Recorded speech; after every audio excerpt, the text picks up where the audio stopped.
Oke, selamat malam teman-teman Kicomania. Ketemu lagi dengan channel Agen Burung Tulungagung.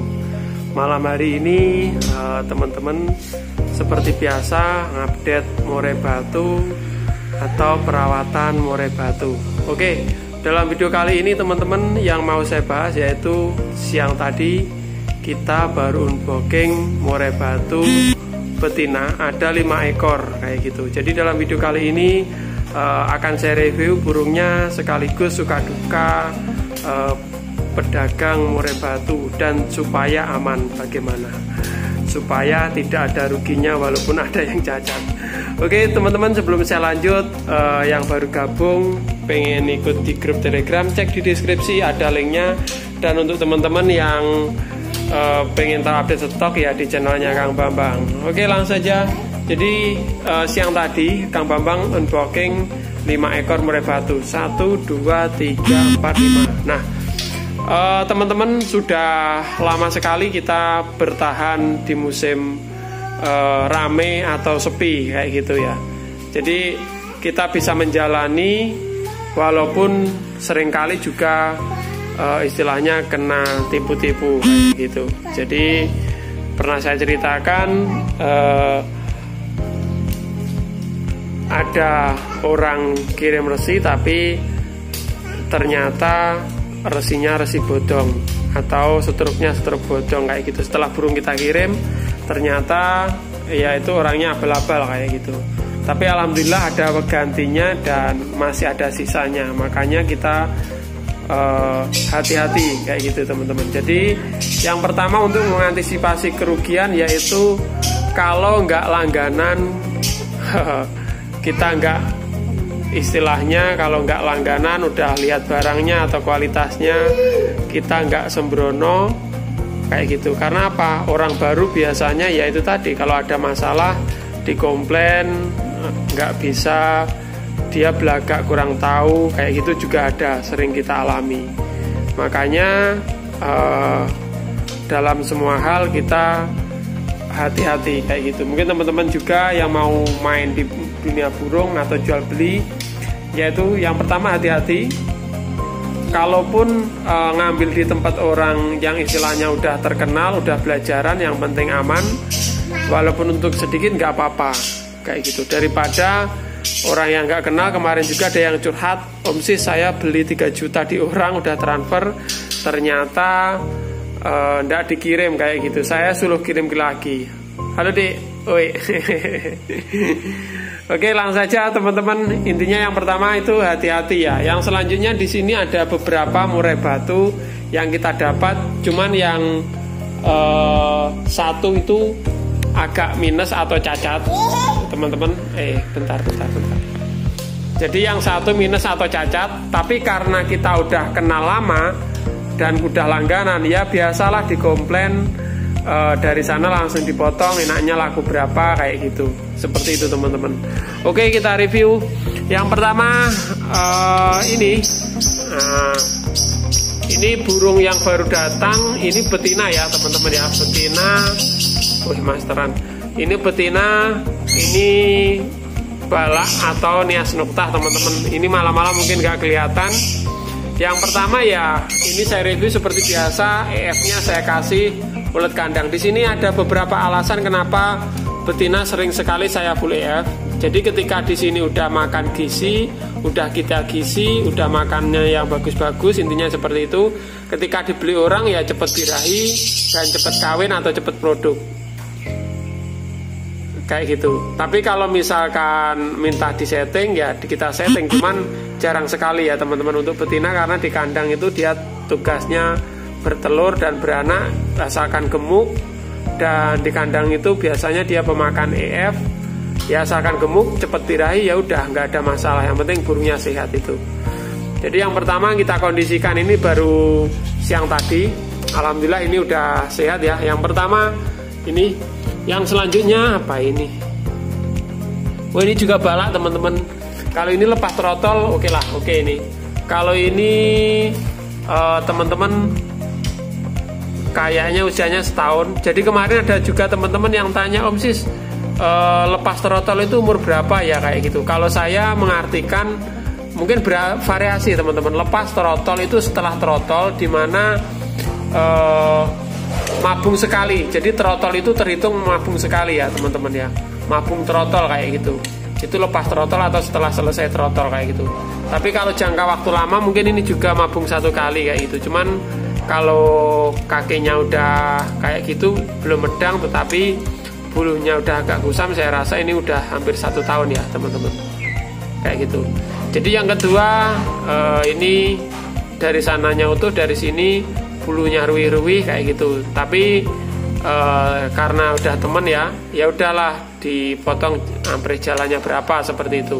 Itulah enaknya kepada orang yang udah langganan kayak gitu. Risikonya minimal atau sedikit ya, daripada kita ngambil dari orang-orang baru.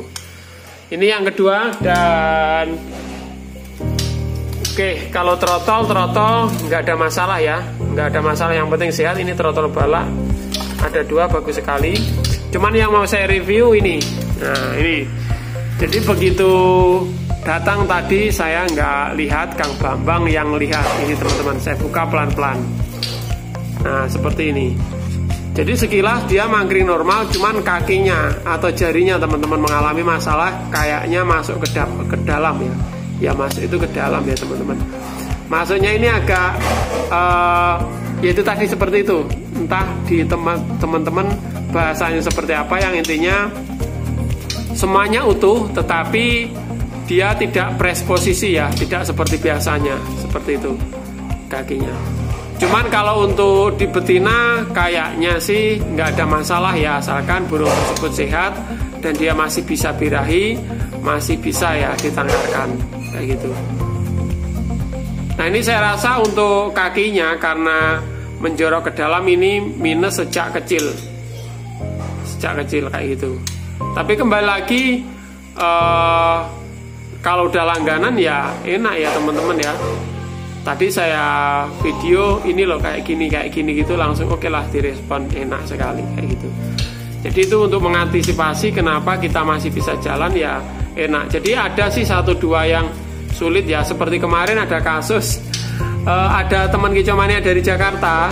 Dulu itu saya punya langganan kayak gitu, terus dia ngambil di tempat orang lain itu jenisnya gembung, jantannya itu agak ngembang kayak gitu. Itu termasuk mungkin burdan ya menurut saya kayak gitu. Terus betinanya itu panjang, tapi menurut saya palangka. Waktu itu ternaknya di kamar. Nah dia nawari trotol, ya memang bodi besar sih, bagus trotolannya kayak gitu.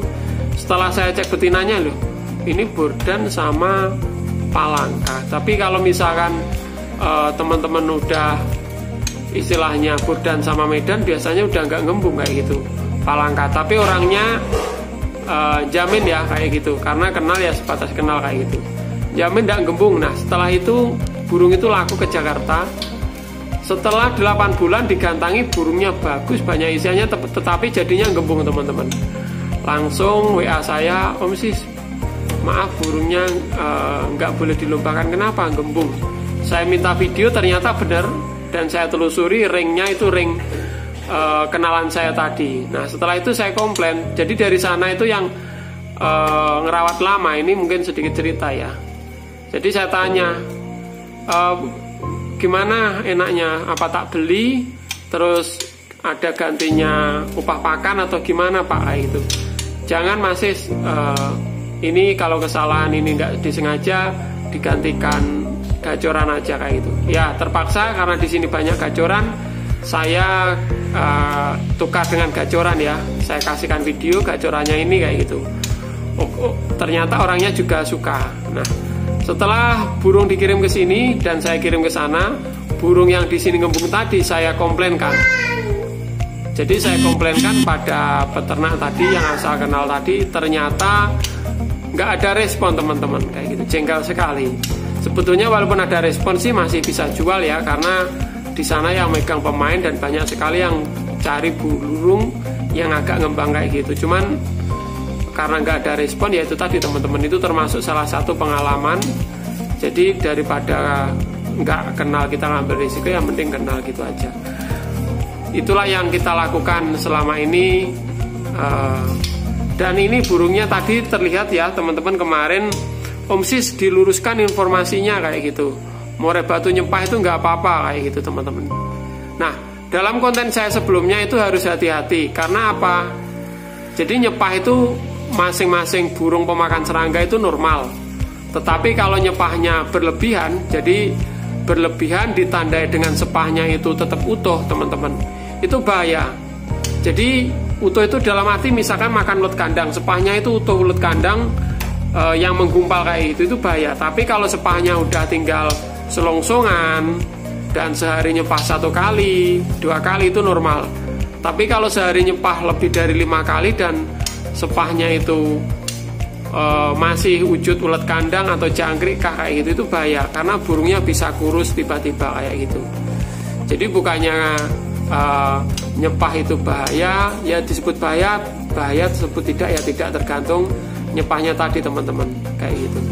Yang penting burungnya gemuk, terus nyepahnya ada selongsongannya nggak apa-apa. Tapi kalau masih berwujud ulat tadi, ya itu yang perlu diwaspadai. Nah, oke teman-teman, ini tadi sambil review burung, sambil cerita pengalaman, mungkin ada yang diambil dari ini semua. Semoga videonya bermanfaat. Terima kasih. Salam kicau mania dari Tulungagung.